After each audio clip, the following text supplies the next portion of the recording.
अस्सलाम वालेकुम दोस्तों, आज हम बात करने जा रहे हैं हज़रत फ़ातिमा रज़ी अल्लाह ताला अन्हा के घर आप सल्लल्लाहु अलैहि वसल्लम की दावत के बारे में। अगर आप हमारे चैनल पर नए हैं तो चैनल को लाइक करें, सब्सक्राइब करें और बेल आइकन दबाना ना भूलें ताकि हमारी आने वाली वीडियो आप तक पहुंच सके। तो चलें आइए शुरू करते हैं। एक मरतबा हज़रत आयशा रज़ी अल्लाह ताला अन्हा और हज़रत फ़ातिमा ज़हरा दोनों इकट्ठी माँ बेटी बैठी थीं। अम्मा आयशा को हज़रत फ़ातिमा रज़ी अल्लाह ताला अन्हा ने कहा कि अम्मी जी, आप किसी भी मकाम और मर्तबे पर पहुंच जाएं, आप कभी भी मेरा मुकाबला नहीं कर सकती। अम्मा आयशा फरमाने लगी, बेटी क्यों? फरमाया, आप किसी भी मकाम पर पहुंच जाओ लेकिन फिर भी ग़ुलाम की बेटी हो और मैं आका की बेटी हूँ। आप अबू बकर की बेटी और मैं अम्बिया की बेटी। अम्मा आयशा फरमाने लगी, मेरा और तुम्हारा क्या मुकाबला है? क़यामत के दिन तुमने अली के साथ जाना है और मैंने नबी के साथ जाना है। अम्मा आयशा का जवाब सुनकर सैयदा फ़ातिमा ज़हरा परेशान हो गईं। अम्मा आयशा ने देखा कि ज़हरा परेशान है तो अपनी जगह से उठकर सैयदा ज़हरा का माथा चूमा और सीने से लगा लिया और फरमाया, ज़हरा, ये तो बातों की बातें हैं कि जिधर तुम्हारा मकाम है आधी रात को उठकर सजदे में दुआ करती हूँ कि मुझे आयशा ना बनाता, फ़ातिमा के सर का एक बाल बना देता। आप सल्लल्लाहु अलैहि वसल्लम ने फरमाया कि फ़ातिमा सारे ज़माने की माँ बाप मुझ पर कुर्बान हैं और मोहम्मद सल्लल्लाहु अलैहि वसल्लम के माँ बाप तेरे पे कुर्बान हैं और वो मेरे जिगर का टुकड़ा है। एक मरतबा हज़रत अली घर तशरीफ़ लाए तो कुछ परेशान थे। सैयदा ज़हरा ने देखा कि कुछ परेशान हैं। मौला अली कहने लगे कि फ़ातिमा, मैं आज एक बड़ी अजीब दावत खा कर आया हूँ। कौन सी दावत? कहने लगे कि आज उस्मान गनी ने आज नबी करीम सल्लल्लाहु अलैहि वसल्लम की दावत की थी और जितने कदम नबी करीम सल्लल्लाहु अलैहि वसल्लम उस्मान गनी के घर तक चल के गए और जितने कदम चल कर अपने घर आए, उस्मान गनी ने नबी करीम सल्लल्लाहु अलैहि वसल्लम के हर कदम के बदले एक ग़ुलाम आज़ाद किया। और उस्मान गनी ने क्या अजब खाने बनाए।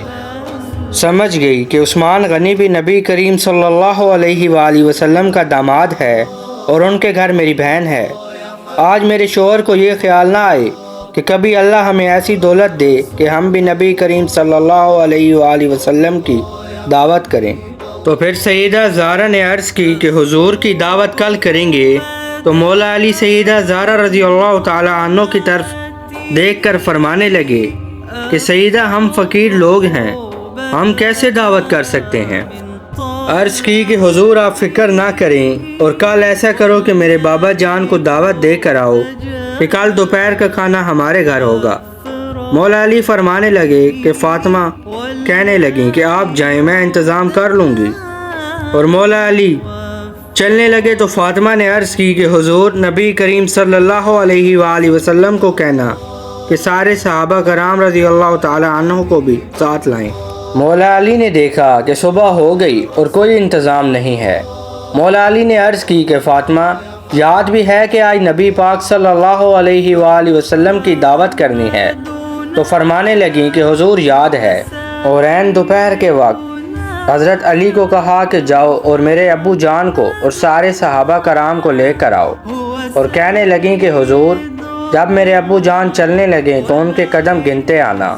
और जब नबी पाक चलने लगे तो मौला अली ने कदम गिनना शुरू कर दिए और फिर नबी करीम सईदा के सेन में दाखिल हुए और सारे सहाबा कराम भी बैठ गए। मौला अली ने कमरे में जाकर देखा कि अभी तक कोई इंतज़ाम नहीं है। तो सैयदा फ़ातिमा से पूछा कि फ़ातिमा, खाना कहाँ है? तो कहने लगी कि हुजूर, 2 घड़ियाँ और ठहर जाएं, मैं इंतज़ाम करती हूँ।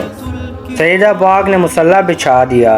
सजदे में रोकर कहने लगी कि नीली छत वाले, आज तेरी अर्शा का मेहमान मेरा मेहमान बनकर आया है। अर्ज़ की, या अल्लाह, उस्मान गनी जैसा कोई नहीं और हमारे जैसा फ़कीर कोई नहीं। अर्ज़ की, मौला, आज दावत नबी की है, मेरा अली परेशान है। या अल्लाह, हमारे पास कोई इंतज़ाम नहीं है। या अल्लाह, मेरे अली को शर्मिंदा ना होने देना। या अल्लाह, आप ही कोई इंतज़ाम कर दें। इधर सईदा सजदे में रो रही थीं और उधर दरवाज़ा बजा और मौला अली ने दरवाज़ा खोला। आगे फ़रिश्ते जन्नत से खाना लेकर आए थे। اور پھر سارے صحابہ کرام نے مل کر کھانا شروع کر دیا اور کہنے لگے کہ نبی کریم صلی اللہ علیہ وآلہ وسلم آج سے پہلے کبھی بھی ہم نے ایسی دعوت نہیں کھائی جیسی آج کھائی ہے۔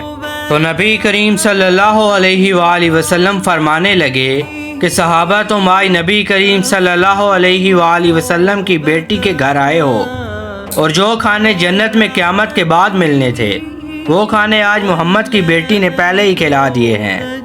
تو صحابہ کرام کھانا کھا کر چلنے لگے، تو نبی کریم چلنے لگے تو سیدہ پاک مولا علی سے کہنے لگیں کہ میرے ابو کو چھوڑ کر آؤ اور واپسی پر ان کے قدم گنتے آنا۔ مولا علی سرکار کے قدم گنتے جا رہے تھے اور ادھر رسول اللہ صلی اللہ علیہ وآلہ وسلم کی بیٹی نے سجدے میں سر رکھا اور عرض کی یا اللہ عثمان غنی نے ایک ایک غلام آزاد کیا ہے۔ عرض کی یا اللہ آج زارا کی لاج رہ جائے۔ مولا آج کملی والا ہمارے گھر آیا تھا اور میرے علی کا دل نہ ٹوٹ جائے۔ سیدہ نے سجدے میں رو کر عرض کی اور ادھر میرے نبی اپنے گھر پہنچ گئے۔ اللہ نے جبرائیل علیہ السلام کو بھیجا اور جبرائیل علیہ السلام نے آ کر عرض کی کملی والا عثمان غنی کے گھر گئے تو انہوں نے آپ کے ایک قدم کے بدلے ایک ایک غلام کو آزاد کیا، اور آج زارا کے گھر گئے تھے تو فرمایا کہ کملی والا تیرے ایک ایک قدم کے پیچھے اللہ نے دوزخ سے ایک ایک ہزار گناہگار کو جہنم سے آزاد کر دیا ہے۔ اور وہ رسول صلی اللہ علیہ وآلہ وسلم کی لاڈلی اور رب کی بھی لاڈلی تھیں، کیونکہ انہوں نے نہ کبھی رسول صلی اللہ علیہ وآلہ وسلم کا دل دکھایا اور نہ کبھی رب کی نافرمانی کی۔ دوستو یہ تھا واقعہ حضرت فاطمہ الزہرا کے گھر آپ صلی اللہ علیہ وآلہ وسلم کی دعوت کا، کہ کس طرح جنت سے کھانا آیا اور کس طرح آپ صلی اللہ علیہ وآلہ وسلم کے ہر قدم پر گناہگاروں کو بخشش ملی۔ اسی کے ساتھ مجھے دیجیے اجازت، اور اگر ویڈیو پسند آئی ہو تو چینل کو لائک کریں، سبسکرائب کریں اور بیل آئیکن دبانا نہ بھولیں تاکہ ہماری آنے والی ویڈیو آپ تک پہنچ سکے۔ شکریہ۔